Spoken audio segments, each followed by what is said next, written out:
chers amis. Toujours la même manière de vous saluer, parce que vous me permettez d'entrer chez vous.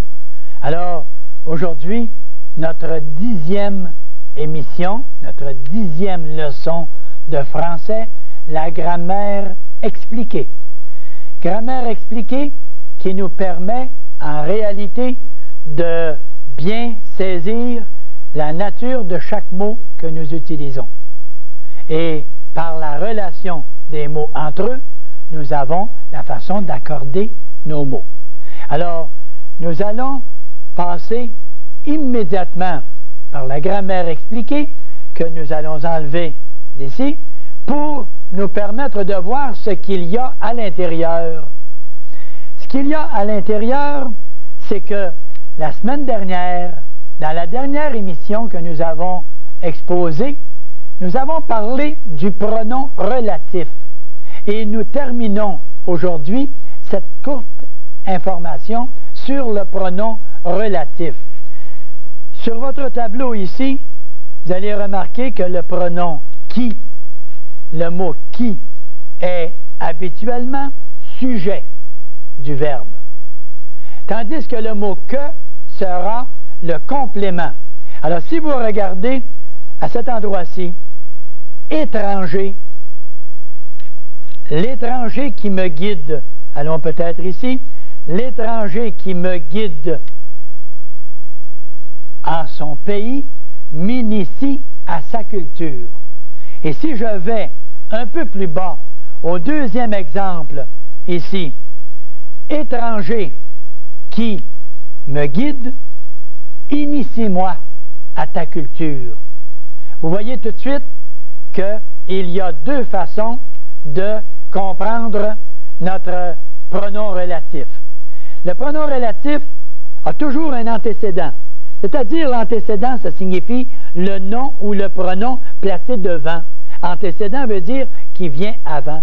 Alors, nous allons nous rendre immédiatement au tableau et nous allons constater qu'est-ce que signifient ces expressions d'antécédent et nous allons les reconnaître très facilement dans l'exemple que j'ai présenté ici au tableau. Allons directement à cet exemple et nous voyons, vous l'avez dans votre grammaire expliquée, l'étranger qui me guide m'initie à sa culture. S'initier, c'est s'entraîner, se mettre en valeur. Alors, l'étranger qui, et le qui a un antécédent qu'on appelle ici le nom, étranger. Étranger est un nom et le qui est un pronom relatif. Si c'est un pronom relatif, il a devant lui un antécédent qui est un nom. Alors, l'étranger, on parle de quelqu'un, troisième personne du singulier. Le qui sera troisième personne du singulier. Et le verbe qui me guide, comme le qui, il est le sujet du verbe guide, alors à ce moment-là, le verbe guide sera à la troisième personne du singulier et le verbe guide sera avec la terminaison E. Le verbe guide avec la terminaison E, nous verrons les terminaisons. Première terminaison, les verbes en ER, E, ES, E. Nous verrons ça dans la prochaine leçon. Dans notre prochaine émission, nous reverrons les terminaisons E, ES, E pour les verbes en ER. Alors, ce qui veut dire que, tout de suite, on se rappelle que la leçon d'aujourd'hui, de cette semaine, c'est la leçon sur les pronoms et la révision de tout ce que nous avons vu jusqu'à date. Et si quelqu'un en a échappé à l'occasion, nous aurons l'occasion de faire le ménage complet et de ramener toutes les leçons en résumé. Alors, l'étranger qui me guide, le mot guide est un indicatif présent. Je guide, tu guides, il guide. Alors, indicatif présent, le sujet de guide, c'est le qui est à la troisième. Pourquoi? Parce qu'il remplace le mot étranger, la personne dont on parle.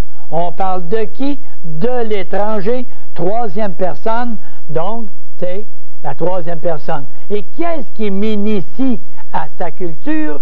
C'est l'étranger. Et comme l'étranger est à la troisième personne parce qu'on parle de quelqu'un, initie est à la troisième personne avec un E. Initie, T-I-E, automatiquement, à sa culture. Si je prends le deuxième exemple et je dis étranger, virgule, qui me guide, virgule, initie-moi à ta culture. Regardez quand je dis initie-moi à ta culture. Pourquoi à ta culture? Parce que je parle à quelqu'un. Et quand je parle à quelqu'un, je dis initie-moi, je te donne un ordre. Et étranger, c'est la personne à qui je parle. Si c'est la personne à qui je parle, c'est à quelle personne ça? À qui? Deuxième personne. Si c'est la deuxième personne, à ce moment-là, le qui sera à la deuxième personne. Donc, je parle à quelqu'un, deuxième personne, qui a un antécédent. Le mot qui vient avant est un nom.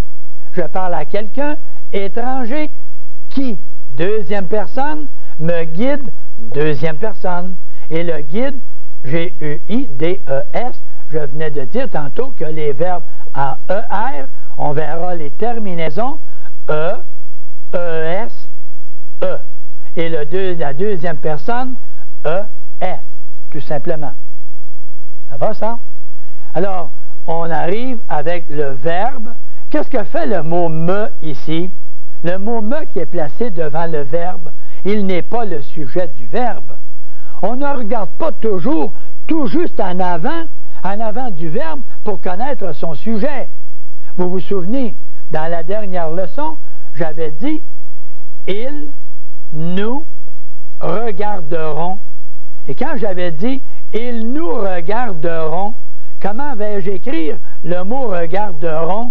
Est-ce que j'écrivais « regarderont » avec le mot « nous » qui est tout juste placé devant? Pas du tout. Qui fait l'action de regarder? C'est « il ». Et « il est à la troisième personne du pluriel.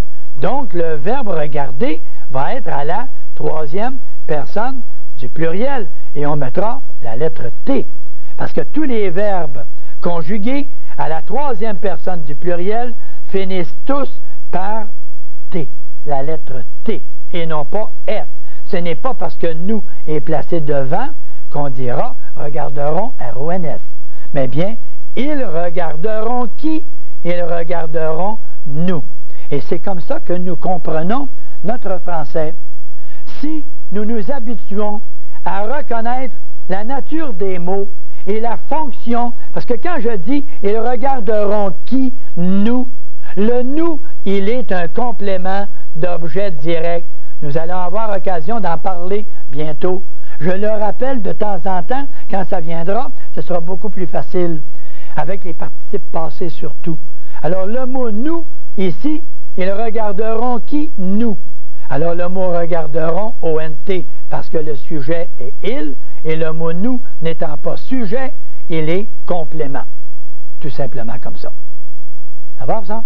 Alors, nous avons fait un peu cette petite synthèse de l'explication que nous avions donnée la semaine passée. Et je voudrais également dire un mot au sujet des participes passés, ou plutôt des pronoms relatifs avec le mot « lequel ». On va aller voir dans la grammaire, on va venir à la page 55. Venons à la page 55, si vous voulez, directement ici. On va aller la situer. 55, 53 et la page 55. Nous regardons ici un instant à propos des pronoms lequel, laquelle, lesquels, ou auquel, ou duquel. Alors, nous avons ici le mot auquel, le mot duquel et le mot lequel. C'est toujours Q-U-E-L, le mot quel, avec le ou à, laquelle, ou lequel, ou laquelle, ou du. Alors, vous avez toujours ces mots-là, et vous avez le pronom relatif auquel, dans ce cas-là. Et qu'est-ce qu'on fait à ce moment-là? Jetons un petit coup d'œil de l'autre côté.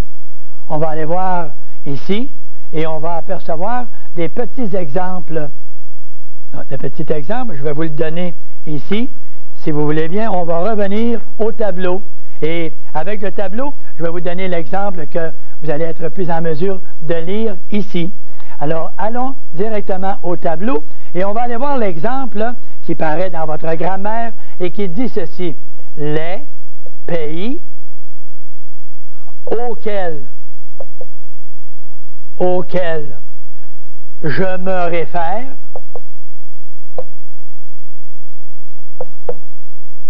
sont prospères. Sont prospères. Et si je m'habitue à regarder tous les mots que j'emploie, je sais pourquoi je mets un S à prospère. Parce que le mot prospère est un adjectif qui donne une qualité à qui? Qui donne sa qualité au pays. Et le mot pays étant du masculin pluriel, pourquoi qu'il est du masculin pluriel? Pourtant, il a toujours un S, mais il a devant lui un déterminant article. Et quand il a un déterminant qui détermine que le mot pays est pluriel, l'adjectif qui donne sa qualité sera lui aussi du pluriel. Et je mettrai un S. Et le verbe sont est placé ici. Je me réfère. Je regarde le mot auquel ici. Pourquoi ai-je employé le mot auquel au lieu du mot qui? Pourquoi j'emploie le mot auquel? Parce que le mot qui, je l'emploierai comme sujet habituellement quand on aura une personne. Les jeunes gens qui m'ont salué, qui remplace des personnes habituellement. Ou encore des choses, on va dire, les travaux qui se terminent ce soir, les travaux qui se terminent. Le qui, il est sujet. Il remplace soit un nom de personne ou même un nom de chose. Mais quand j'arriverai ici, non pas comme sujet, mais comme complément auquel a un antécédent devant le mot pays, alors je veux dire, je me réfère à quoi? Je me réfère à quoi? À auquel mis pour les pays. Les pays, auquel pays je me réfère. Je me réfère à quoi? À quoi? Et c'est pour ça que j'ai au ici. À lesquels. À lesquels. À lesquels, au lieu de dire à les, je dis au. Vous vous souvenez de l'article défini contracté. Je vais au magasin, je vais à le. Je vais au magasin, je vais à les magasins. Aller est remplacé par O, A-U-X. Alors, ici, c'est la même chose. À lequel, à lesquels pays. Ça veut dire auquel pays.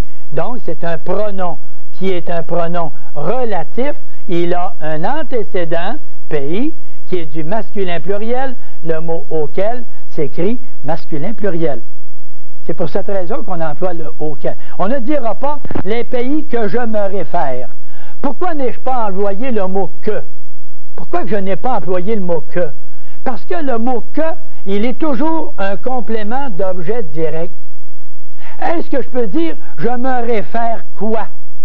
Je me réfère des pays? On ne se réfère pas des pays. On se réfère à des pays. On se réfère à quelqu'un. On ne se réfère pas quelqu'un, on se réfère à quelqu'un. Donc, ça ne sera pas un complément direct.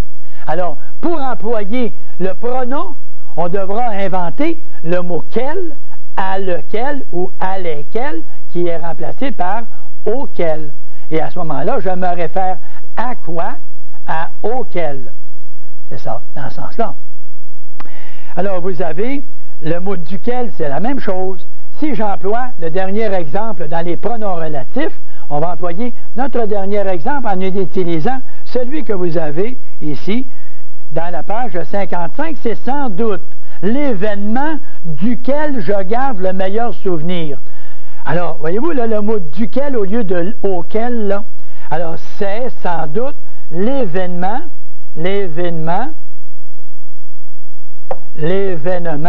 on prononce événement et non pas événement.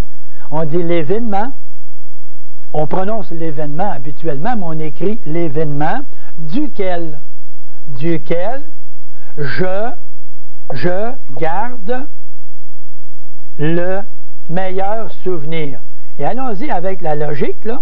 Le meilleur souvenir, on va regarder avec la logique, qu'est-ce que ça signifie? Je garde le souvenir de quelque chose, moi. Quand j'ai un souvenir à mon esprit, je garde le souvenir d'une randonnée que j'ai faite. Je garde le souvenir de quelque chose, Alors, si je garde le souvenir de quoi? De quelque chose, bien, de lequel? Du veut dire de le. Vous vous souvenez, je reviens du magasin. Si je dis je reviens du magasin, si c'était je reviens de la promenade,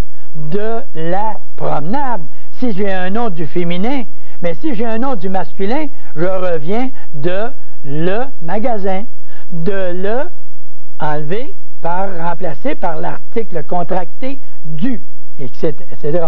L'article contracté du magasin. Alors, quand je dis ici du, ça veut dire de lequel. Et le meilleur souvenir de quoi? De lequel. Lequel quoi? Lequel événement. Alors, quand on a le mot duquel, on le retrouvera quand on posera la question de qui ou de quoi. Alors, on aura à ce moment-là duquel, qui sera le pronom relatif qui a un antécédent, parce que l'antécédent est un nom, et vous avez votre pronom relatif qui est la même chose que le nom masculin singulier. C'est ici masculin de le masculin singulier également. Si c'était les événements, comme ça, avec événements au pluriel, au lieu de lequel ou duquel, j'aurais dit de lesquels. Alors, au lieu de dire du, j'aurais dit des, quel, avec un S. Alors, je garde le meilleur souvenir de quoi? De desquels, mais pour les événements. Les événements au pluriel. S'il y en a juste un, duquel, je garde duquel événement. Alors, vous avez à ce moment-là votre explication très simple et très compréhensible de votre pronom relatif. Et pourquoi l'appelons-nous pronom relatif?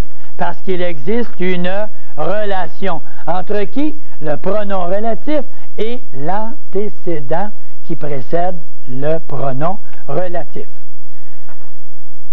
Alors, c'est un peu la façon simple de comprendre notre grammaire. Tout dans la grammaire s'explique. Tout s'explique. Alors, vous voyez là, dans le cas présent, le pronom relatif a toujours un antécédent.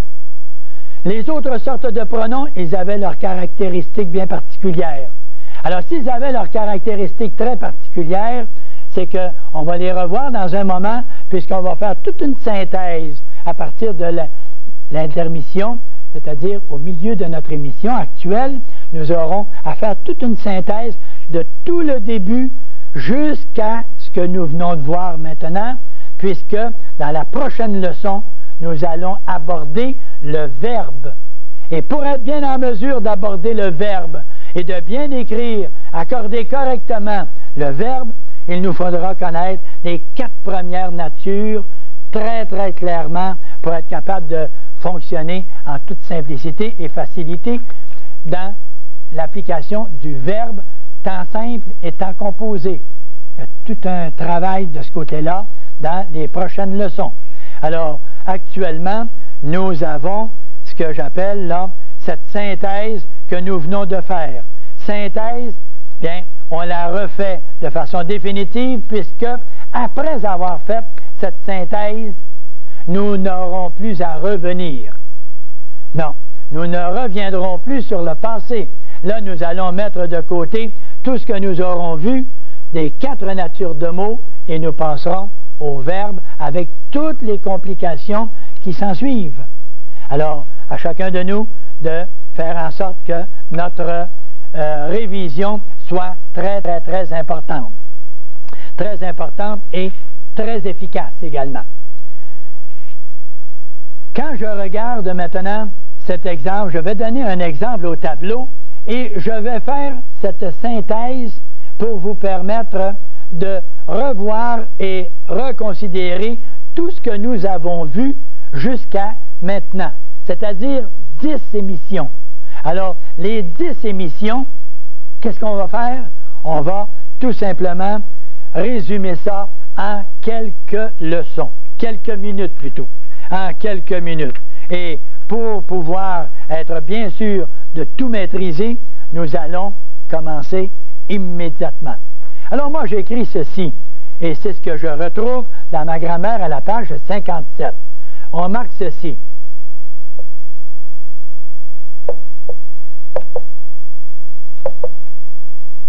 Pierre s'est blessé en jouant avec mon frère.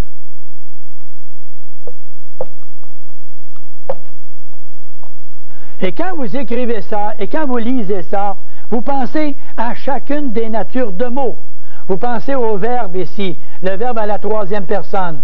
Vous voyez le participe passé. Ici, on n'insistera pas dessus, parce qu'on ne l'a pas encore vu. Mais on y reviendra en jouant avec mon frère. Et après ça, celui-ci l'a amené chez le médecin.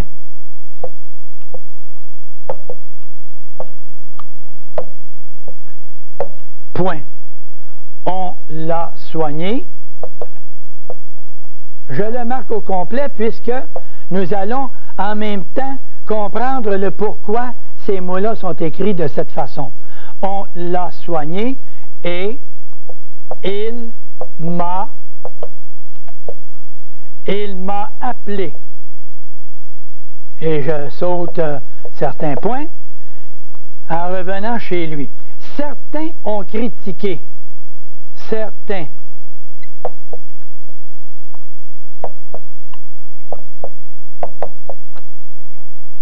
Certains ont critiqué mon frère. Mais ce n'était pas de sa faute. Ce n'était pas de sa faute. Cette blessure, et je marque ceci juste en terminant, que Pierre a subi.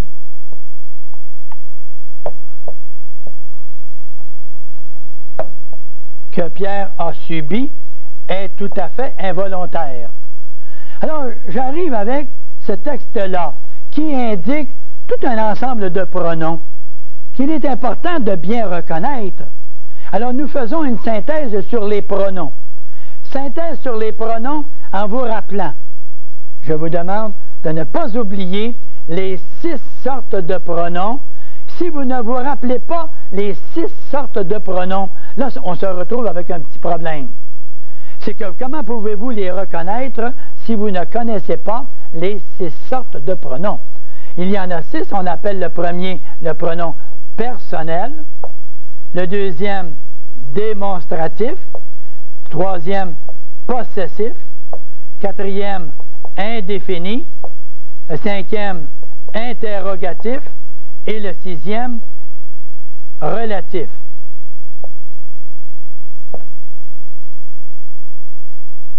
Alors, on se retrouve devant ces 6 sortes de pronoms. Quand on va rencontrer un pronom, c'est-à-dire un mot qui va remplacer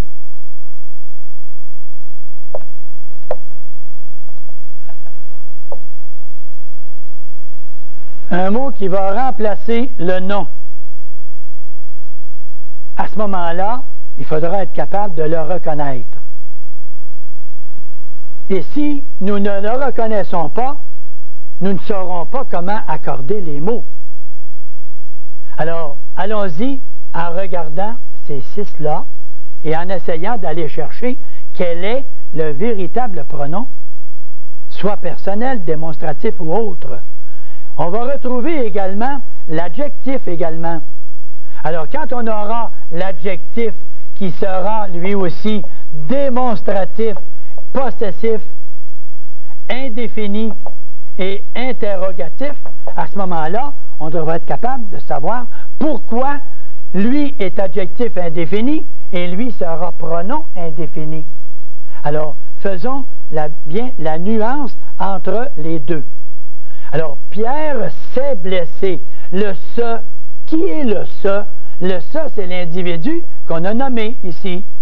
Et le « ce », c'est Pierre, la personne dont on parle, c'est la troisième personne, et c'est le « ce », S-E, et non pas C-E, et non pas C'-E-S-T, parce que le « ce » ici, il signifie Pierre, la personne dont on parle, la troisième personne du singulier. Troisième personne du singulier, c'est celle-là. Alors, Pierre s'est blessé. Le « est », c'est « je suis »,« tu es », « il est ». Donc, c'est E-S-T, s'est blessé. Il, troisième personne, il est blessé. Ne touchons pas au participe passé. On le verra dans quelques leçons, pas tellement loin. En jouant, et là, on verra également le mot « jouant » en parlant du verbe. En parlant du verbe, le participe présent. Avec mon frère. Regardez le mot « avec ». Qu'est-ce qu'il fait là? Si nous faisons la synthèse, nous parlons du mot « il s'est blessé en jouant avec qui ».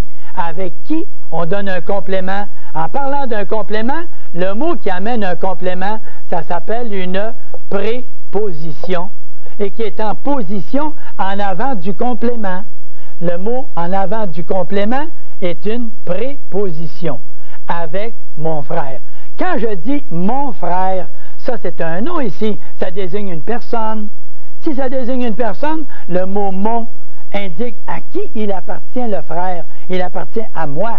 Donc, s'il appartient à moi, ça va être ce qu'on va appeler un adjectif possessif.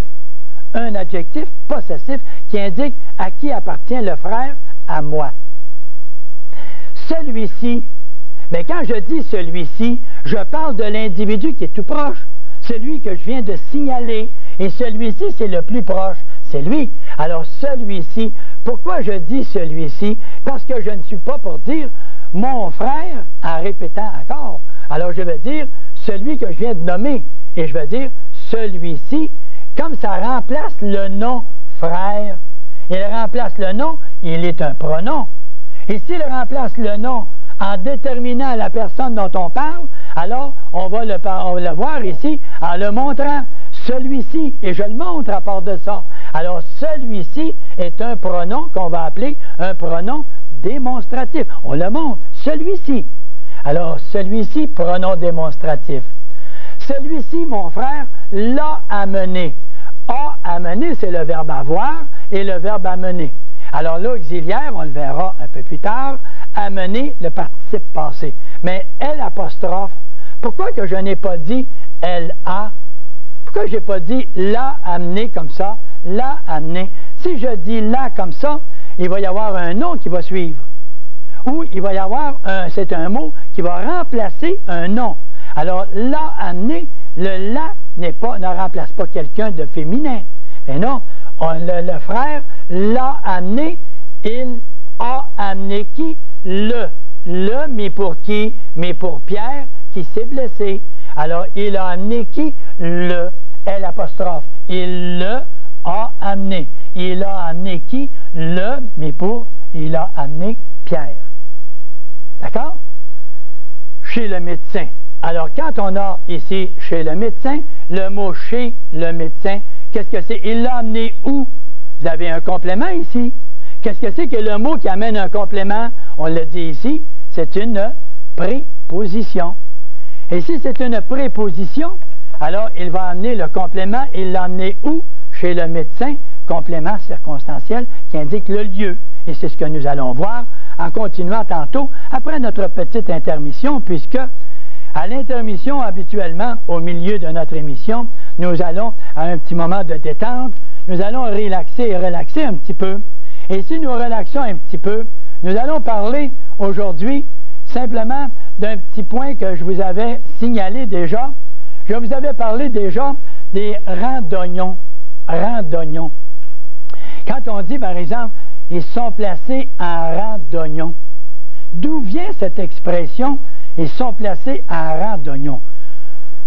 Moi, je suis certain que vous êtes en mesure de me dire qu'ils ont été placés un peu comme on fait dans les jardins. On met des radis en rang, ici. On met des oignons en lignée, un à côté de l'autre. Et on va placer des carottes, et on va les placer une à côté de l'autre. Alors, on va dire, ils sont placés un peu comme des oignons, quoi. Non, ce n'est pas la raison. La raison, c'est le fait que dans la ville de Blois, en France, dans les années à peu près de 1500-1580, plus précisément en 1588, le duc de Guise, en France, a été assassiné. Et c'est arrivé dans ce temps-là aussi. Il n'y a pas juste des assassinats aujourd'hui, il y en avait dans le temps. Et le duc de Guise avait été assassiné, c'est en 1588. Et qu'est-ce qui a été arrivé? On a décidé d'utiliser dans une grande salle que nous appelions la salle des États généraux. Nous faisions des rassemblements. Et il y avait souvent des repas qui étaient donnés dans cette grande salle-là. Or, qu'est-ce qui est arrivé? On a dit, vous, monsieur le baron d'Oignon, d'Oignon ou d'Oignon, c'était Artus de La Fontaine. Artus de La Fontaine, qui était baron de la ville d'Oignon, une ville qui s'appelle Oignon. Et ce duc de La Fontaine, c'est lui qui avait ordre de disposer les invités à leur place, autour de la table. Et souvent, il les plaçait selon la grandeur et le respect que chacun devait avoir. Et comme il disposait ses invités dans un ordre bien précis, on a appelé ça, on a dit à un moment donné, sa fonction, lui, c'était de les placer en rang. Alors, quand on parlait après ça avec expérience, on disait, « Ah, c'était M. d'Oignon. » Alors, c'était le monsieur d'Oignon, et ça a été placé, oui, ils ont été placés en rang d'Oignon, c'est-à-dire en rang du baron d'Oignon. Et c'est le baron d'Oignon qui, lui, avait pris l'habitude de disposer ses invités. Alors, quand on dit ils ont été placés en rang d'Oignon, c'est-à-dire ils ont été placés d'une façon bien particulière, mais ce n'est pas parce que ce sont des radis, des carottes et des oignons qu'ils ont été placés un derrière l'autre.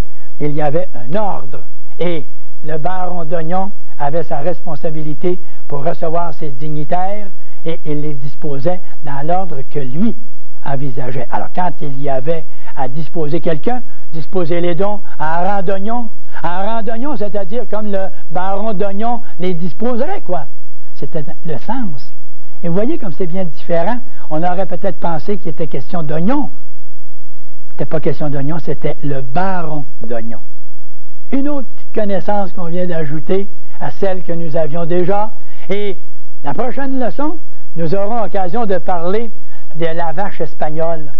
On parlera de la vache espagnole. Vous savez, quand on dit qu'il parle comme une vache espagnole, vous avez entendu déjà cette expression-là. Quand quelqu'un parle l'anglais, il parle en anglais comme une vache espagnole. Alors, on verra d'où vient cette expression, la vache expression, on parle comme une vache espagnole, à notre prochaine leçon. N'oubliez pas d'être présent, par exemple. Soyez bien présents avec nous et on aura l'occasion de pouvoir continuer à s'instruire comme ça en digressant un peu de notre français.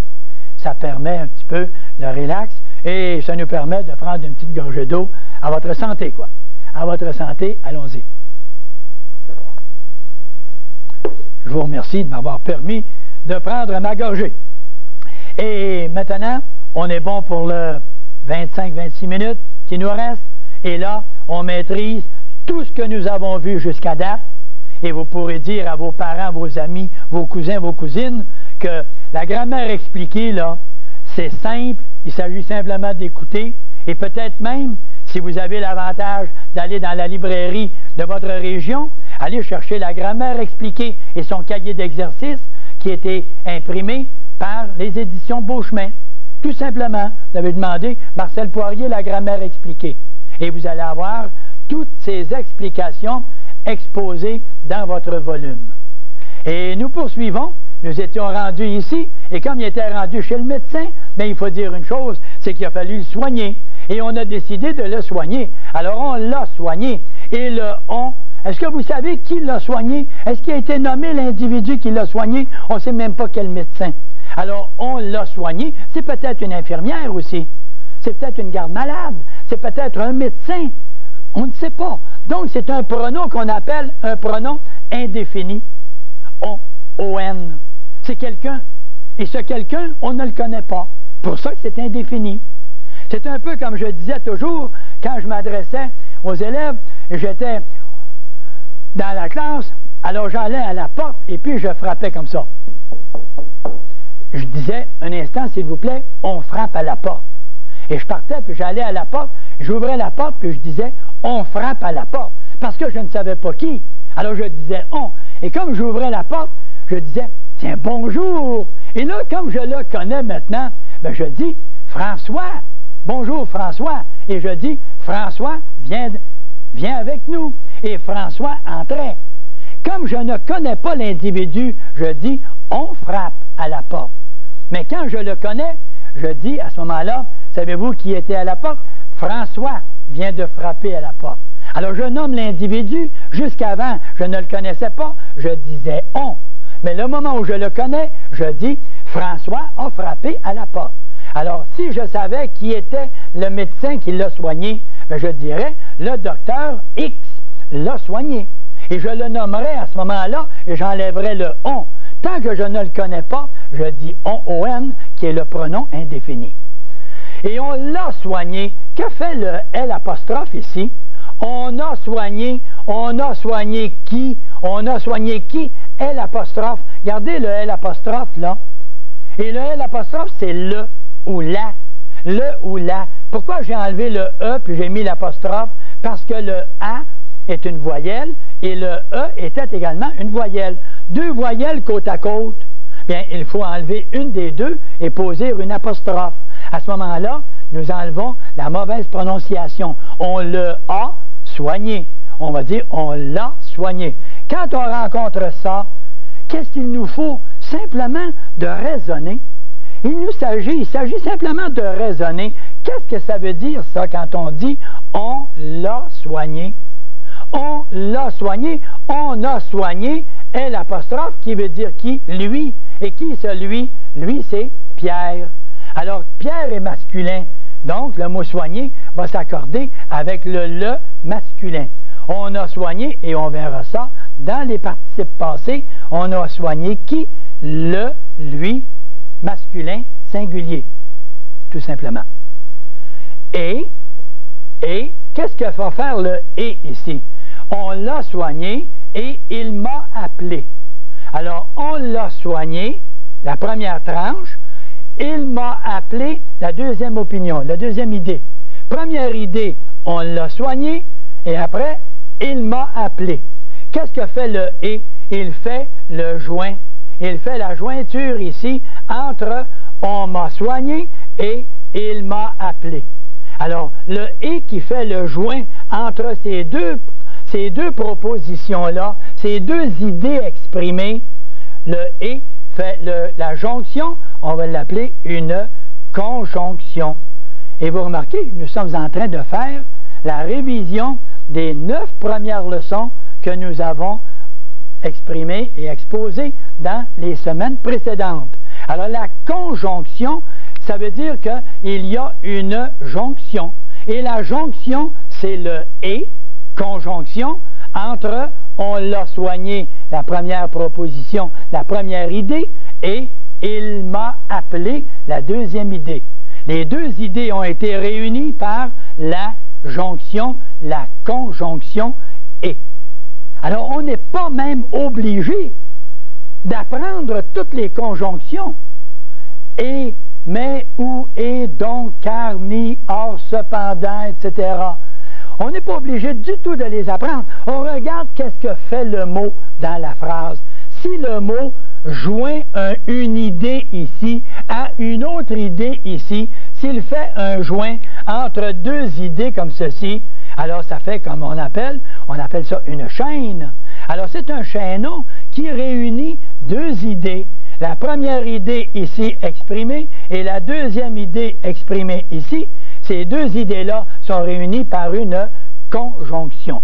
Nous verrons plus loin, et avec les étudiants qui vont être certainement du degré secondaire, avancé et universitaire au cégep, de collégial, on va avoir à ce moment-là à distinguer la conjonction de coordination puis la conjonction de subordination pour nous permettre d'établir des phrases à 3 et 4 propositions à la fois.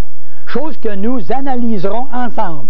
Et nous utiliserons le moyen de la conjonction pour nous faire bien comprendre toutes ces lois qui régissent l'analyse logique et l'analyse grammaticale. Alors, il y a du pain sur la planche. Ça, c'est une autre expression, il y a du pain sur la planche. Hein? On verra peut-être également cette expression-là un bonjour. Alors, il m'a appelé le « il », on l'a soigné, et il, qui ça? Il, mon Pierre, m'a appelé, et il a appelé qui? Moi. Moi. Il m'a appelé. Et certains ont critiqué mon frère. Alors, certains ont critiqué. Qui est-ce qui ont critiqué? Il y a quelqu'un qui a fait l'action de critiquer. Qui l'a fait, cette action-là de critiquer, là? C'est le sujet ici. Mais qui ça, certains? Est-ce qu'on les connaît, eux autres? Est-ce qu'on les a nommés? Mais nous, on ne les a pas nommés. On ne sait même pas qui ça. Alors, certains, comme ce n'est pas tellement clair et précis, ce n'est pas défini, alors ça va être, est-ce qu'il y a un nom qui suit? Non, il n'y a pas de nom qui suit. S'il n'y a pas de nom qui suit, le mot certain est un pronom. Et si c'est un pronom, ça va être un pronom indéfini parce qu'on ne sait pas qui exactement. Alors, certains ont critiqué. Qu'est-ce qu'ils ont critiqué? Certains. Certains veut dire qui? Plusieurs individus. Alors, quelques individus, quelques personnes ont critiqué. Alors, certains indéfinis, pronoms indéfinis, et comme ils sont plusieurs, on met un S, et le verbe est à la troisième personne du pluriel. Ils ont critiqué mon frère. Pourquoi mon? Parce que ça indique le possesseur. Et si ça indique le possesseur, mon, il indique le possesseur. À qui appartient le frère? Il appartient à moi. Et qu'est-ce que j'ai? Un mot qui suit, c'est le nom. Qu'est-ce que j'ai devant le nom? Le déterminant. Vous vous souvenez, dans les premières leçons, première et deuxième leçon, nous avons amplement exposé notre théorie sur l'adjectif possessif. Et l'adjectif possessif, le déterminant, qui est ici adjectif possessif. Pourquoi l'adjectif possessif ici et non pas pronom possessif? Parce que il détermine le nom. Le nom est là. Donc, il n'est pas un pronom, il est un déterminant adjectif possessif qui détermine le mot frère en indiquant à qui il appartient. Le frère appartient à moi. Mais, ce n'était pas, etc. Mais, alors qu'est-ce que c'est que j'ai ici encore? Un mot mais.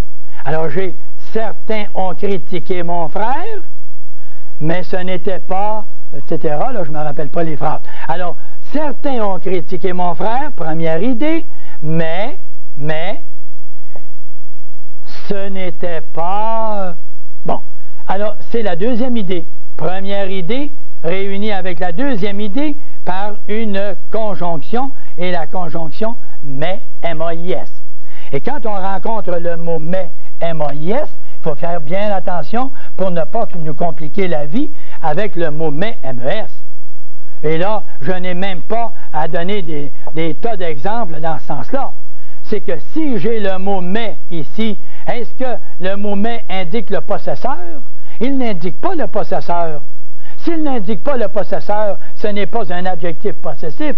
Si c'est le mot mais, M-E-S, c'est que je vais avoir un nom qui va suivre. Et le nom va être au pluriel. On va dire mes bas, mes souliers, mes cheveux.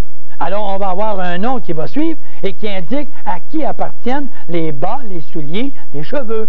À qui? À moi. M-E-S. Et c'est ça, à ce moment-là.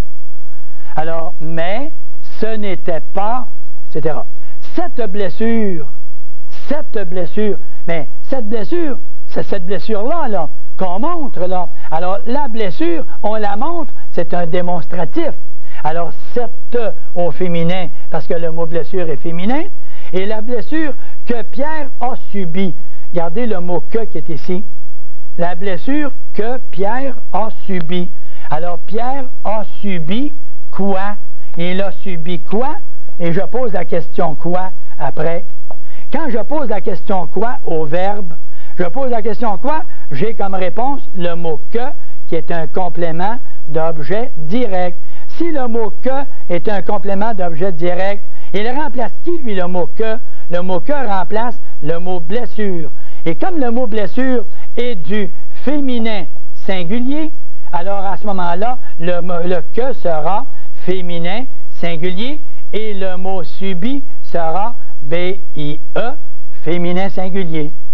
Parce que le complément d'objet direct sera placé ici à l'avant, et ça c'est une loi que nous étudierons très sérieusement dans une couple de semaines, puisque nous parlerons des participes passés avec l'auxiliaire avoir, l'auxiliaire être, participe passé seul, participe passé des verbes pronominaux, et tous ceux-là, ils reviendront tous à ce moment-là. Alors vous voyez tout de suite un peu comment s'analyse un texte. Un texte s'analyse en prenant chaque élément et en le disséquant, en sachant quelle est sa nature, qu'est-ce qu'il est comme mot. Est-ce qu'il est un déterminant? Est-ce qu'il est un nom? Est-ce qu'il est un adjectif qualificatif, un pronom, un verbe, etc.? Est-ce qu'il a une fonction? Il a une fonction. Le nom a une fonction dans la phrase. Le déterminant a une fonction, il détermine. Le pronom a une fonction, il remplace un nom. Alors, tout ça, c'est à mesure à lire comme ça et à regarder. Et si vous vous posez toujours la question, tu es un petit qui, toi? Tu es un petit qui, toi? Alors, vous allez toujours être capable de comprendre le sens de votre phrase. Et votre phrase, habituez-vous à la reconnaître. Elle est toujours équilibrée. Toujours équilibrée. Avez-vous remarqué ça des fois? Il y en a qui me disent des fois, Marcel, ce serait fin que tu nous donnes un cours une fois sur la façon de rédiger une composition. Bon, très probablement qu'on aura l'occasion de montrer comment se rédige une composition. On prendra une heure, une bonne journée, dans quelque temps, quand on aura fini le grand ensemble, et on montrera comment établir un plan, comment rédiger une composition, comment présenter une lettre pour une secrétaire. C'est très important, savoir comment commencer une lettre, comment exposer le développement et comment arriver à une conclusion. Alors, quand on a un texte comme ça, comme on vient de l'écrire ici, et qu'on a, après ça, à avoir ici des groupes de mots, on a des groupes de mots. Comment on les retrouve, ces groupes de mots-là? On les retrouve toujours avec un mot qui va être très important, qui va être le verbe. Et c'est le mot le plus important. C'est le mot le plus important. S'il n'est pas écrit, il est sous-entendu. Et qu'est-ce qu'on a quand on a le verbe? On a le sujet du verbe.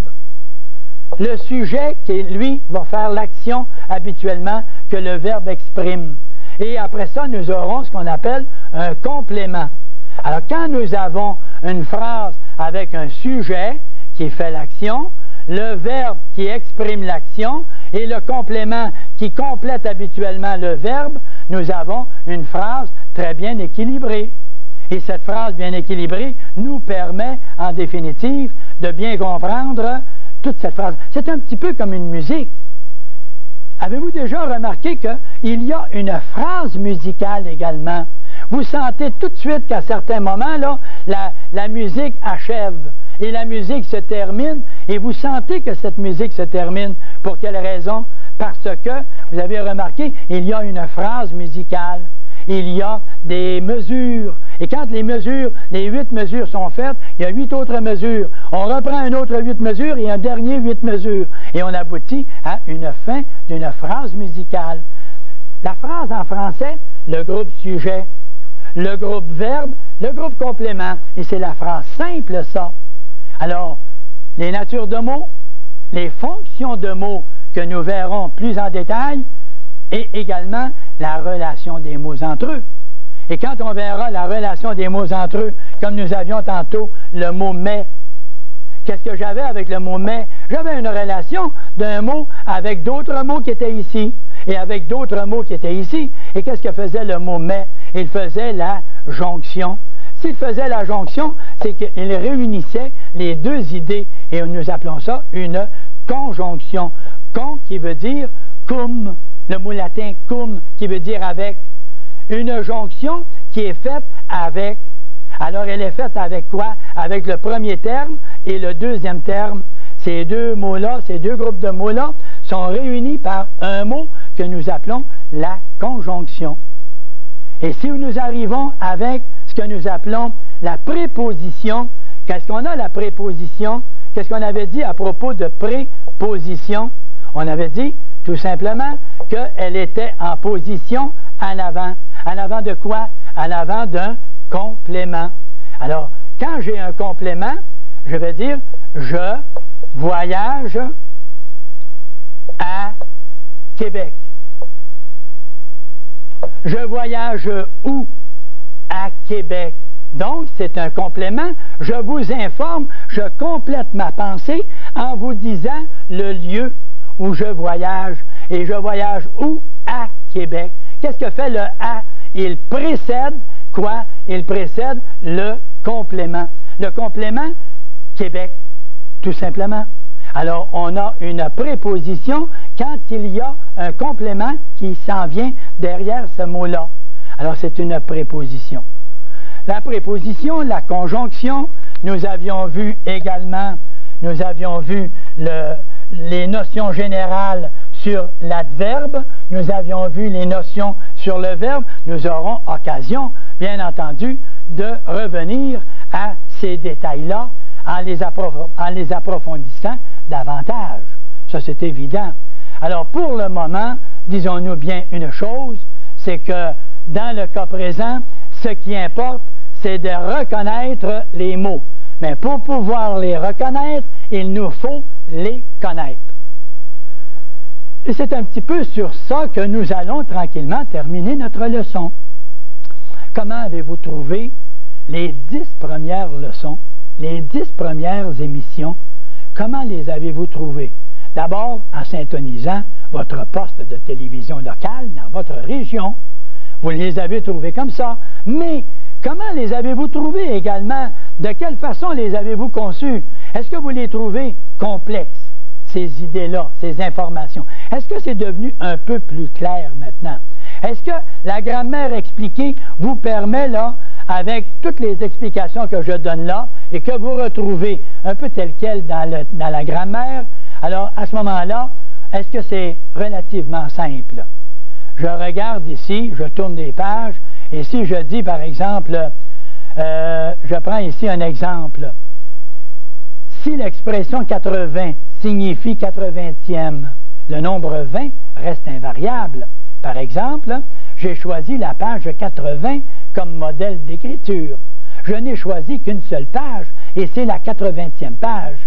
Et comme c'est la 80e page, dans les adjectifs numéros composés, on joint les nombres moindres que 100 par un trait d'union, sauf s'ils sont reliés par « et ». Exemple, 92, avec des traits d'union, et les traits d'union sont en couleur à part de ça. Alors, on reconnaît l'accord des mots et les signes par la couleur. 97, 33, 68. Mais on dit 21. Et le 21, le « et », ET en couleur, nous montre qu'il n'y a pas de trait d'union. Et ainsi de suite comme ça. C'est un petit peu la façon simple de bien comprendre. Mais il reste une chose, par exemple. L'explication est bien importante. Les explications au tableau sont très importantes, mais il restera une chose.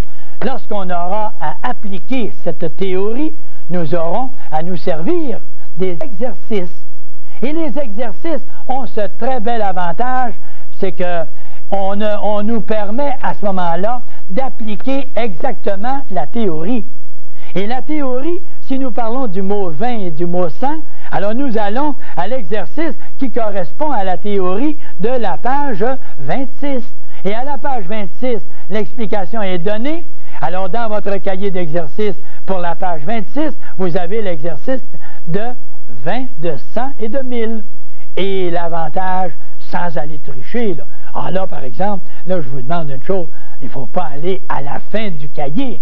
Si vous allez à la toute fin du cahier chercher la réponse, bien, vous ne pourrez pas vous évaluer. Alors, vous faites votre exercice, vous allez à la fin de votre cahier pour vérifier la réponse. Si vous avez bon, vous vous donnez une bonne petite tape sur l'épaule, et puis vous vous dites, champion, mon petit, champion, madame.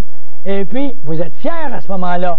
Si vous avez une erreur, vous repartez et vous revenez maintenant à l'exercice qui est plutôt la théorie qui traite de 20, de 100 et de 1000.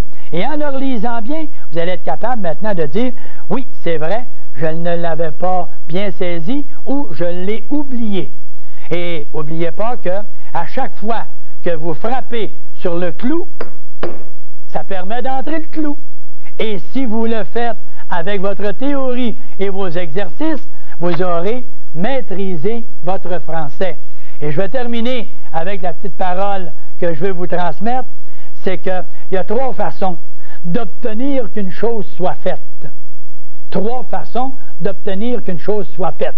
Remarquez bien les 3. La première, c'est de la faire soi-même. La deuxième, c'est de payer quelqu'un pour la faire. Et la troisième, c'est de défendre à ses enfants de la faire. Bonjour.